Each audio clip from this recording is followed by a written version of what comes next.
Jason. Yeah, so what is the saddest character death of all time and why? Of the questions that we're doing this week, this one was my favorite. I thought this was a good question. It's a really good question. Thank you. I think the low-hanging fruit on this is anybody in that freaking car in the mist, but I didn't take that low-hanging fruit. It's so sad. The ending is so sad.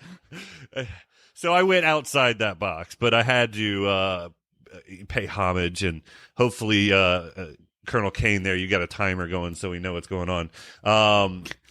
Perfect. I didn't even know you had it. So I wrote down 3 that really kind of hit me. First one is Father Karras in The Exorcist. When he jumps out the window, they give him his last rites at the bottom of the stairs. He'd been dealing with his mother and his life and getting past all that. That one hit me really good. I know you don't like The Exorcist, Mike. Stop shaking your head. The next one is Seth Brundle. So The Fly. He was not evil. It was more nature, and she had to shotgun him in the head.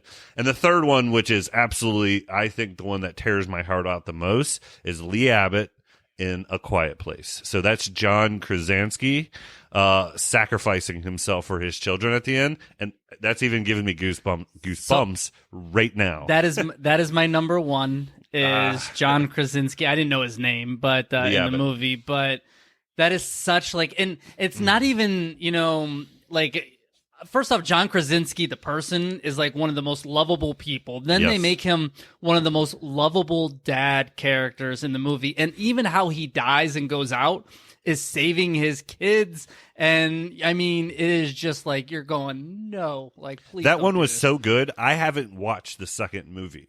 Second one's good, but it's tough without John Krasinski. Yeah. I can't. I feel like it's how do you top that? How do you, I don't know. I would. So I mean, one name that comes across it was sad, but I hated how they did it. Is Heather Langenkamp in Nightmare on Elm? Was it 3 or 4? I think it was 3. 3. So, and it's at the very end of the movie, and they literally, for as much as she's a part of the Nightmare on Elm Street lore, they kill her like it's nothing. And it kind of ticks me off. I mean, there are so many when I'm in the moment watching a movie, I'm it shatters me in that moment, but it didn't come to mind. You know what I mean? I couldn't think. They do that bullshit you're talking about all the time. Look at Jamie Lee Curtis in Resurrection, or what's the girl from Halloween 4 that they killed in 5? It was over and over again. Rachel. Yeah.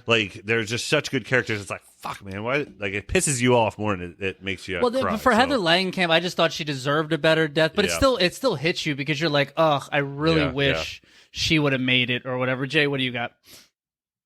I had 2 written down. Nancy from A Nightmare on Elm Street 3 and Elizabeth from Friday the 13th Part 6. She was the one that got ripped around in the room and torn apart. She was that really nice, awesome camp counselor that did not deserve to die. So if you're in Friday the 13th, you deserve to die. Every one of you.